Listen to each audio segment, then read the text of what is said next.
Fishing nets, pots and lines are among the biggest sources of plastic pollution in our oceans.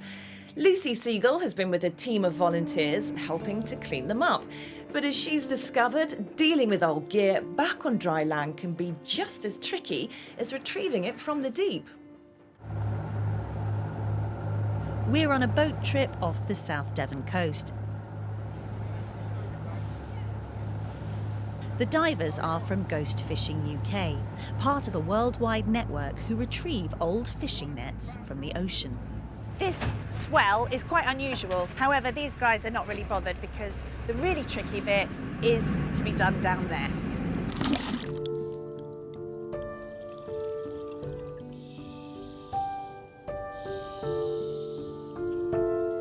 So the guys are going down now about 19 metres, and the next thing we'll know is when they send these big red balloons up, which basically help bring the net to the surface. That's the exciting bit. Fishing gear makes up roughly 10% of all marine rubbish, and the nets don't stop working. They'll carry on trapping and killing sea life long after they've been lost. It's an unseen horror. You wouldn't put up with it if it was nets dumped in your backyard or in the local park, but because it's out of sight, it's out of mind of the public eye. The team's been working for 40 minutes on a net. Releasing it takes a lot of skill, particularly in this swell.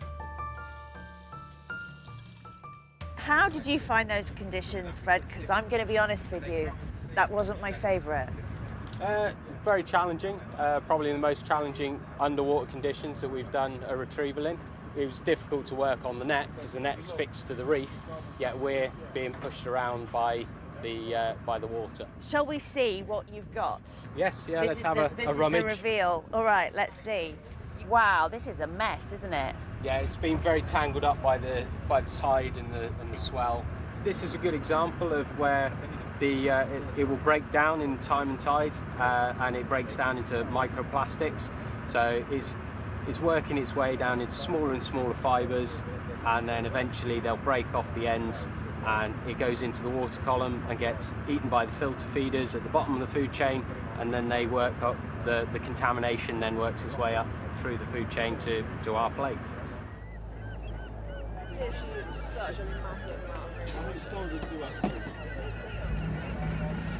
There are a number of ways fishing gear ends up at the bottom of the ocean. Being lost in stormy seas is a big problem off our coast. Nets also get tangled on reefs and shipwrecks. And even leisure boats can break the ropes that hold the nets in place. But these are all accidental ways that nets can be lost. There is also a persistent rumour that nets are sometimes dumped out at sea when they're no longer of use to the fishing fleet. That idea is consistently denied by the industry.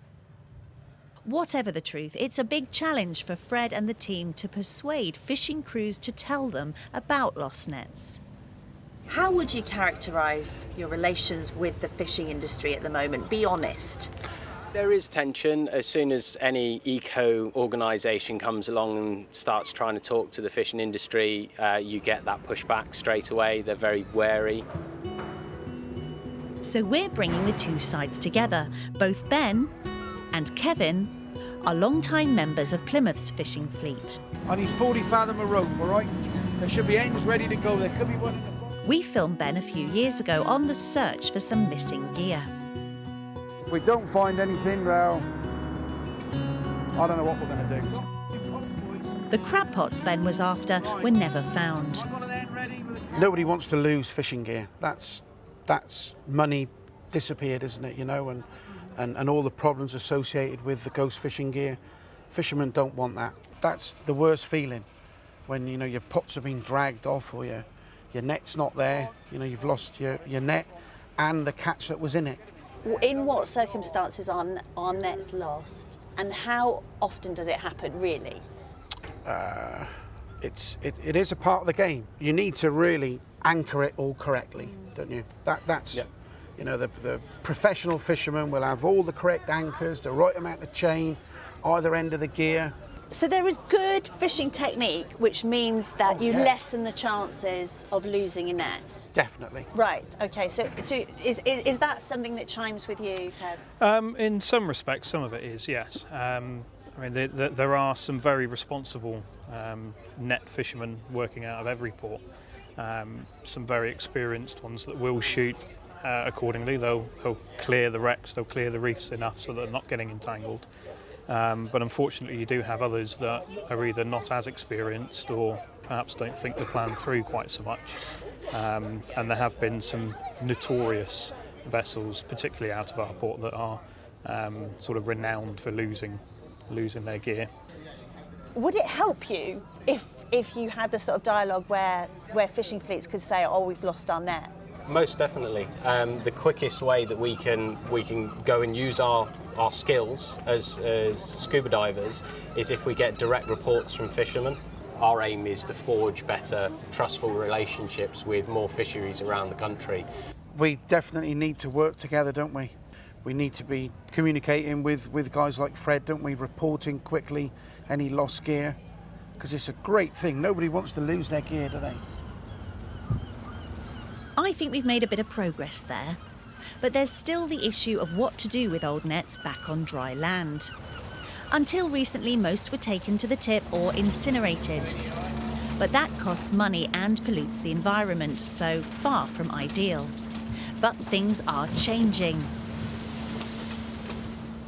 As the old saying goes, one person's trash is another person's treasure. And that certainly seems to be coming true here in some ports in the southwest, where old fishing net is suddenly rather valuable. Nets that have reached the end of their sea life can now have a new one. Conservationist Rob Thompson set up a scheme to transport old gear to Denmark to be recycled. Once it gets over there, they'll strip the nets out to their various components. The nets are then washed, shredded, and then turned into a pellet, and then that pellet can go off into all sorts of industries. The fishing industry were lacking in infrastructure to be able to recycle the material, so that's what we're basically doing, is just providing that very simple kind of infrastructure for them to get the stuff away and actually start realising the true potential and value of this material. What quantities are we talking? In the last year, we looked at 60 tonnes. We'll probably be looking at double that this year because we're getting more and more interest from the fishermen that want to be able to do this. That there wasn't anywhere previously they could have recycled. And now what we're actually finding is over the last couple of years, fishermen are actually retrieving far more lost nets than we are as conservationists. That when they're out there and they're trawling, they quite often snag other people's gear that's been lost previously. And now they've got a route to disposal, which they don't have the landfill charges involved in. They take it off their hands for free, they're bringing it in and they're actually sending it away with us to be processed. But not all nets are suitable for Rob's scheme. Ones that have been in the sea for a while aren't as straightforward to deal with. So it's pretty evident that this net has been underwater for a very long time. You can see the organic matter and the seaweed, the plastic is fraying. It's basically never going to be of use to the fishing industry ever again. It's not much use to recyclers either. In fact, there's only one factory in Europe that takes heavily contaminated nets like these, and it's all the way out in Slovenia. Not the easiest location for these guys to get the nets to. So most of what they've pulled out of the sea is still sitting in storage, waiting to make the journey over.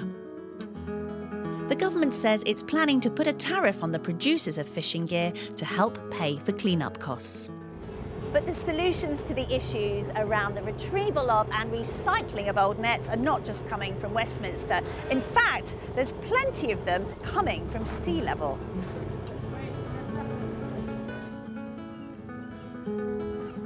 One of the most promising has been devised here in Plymouth, a tracker that uses satellite technology to ensure nets don't stay lost for long. Trials have been successful, and the charity backing the project is hoping that this technology could be used globally. Worldwide, the true scale of lost fishing gear is still unknown. But at least here in the southwest, the efforts of volunteers and innovators are beginning to make a difference. Lucy Seagull in Plymouth.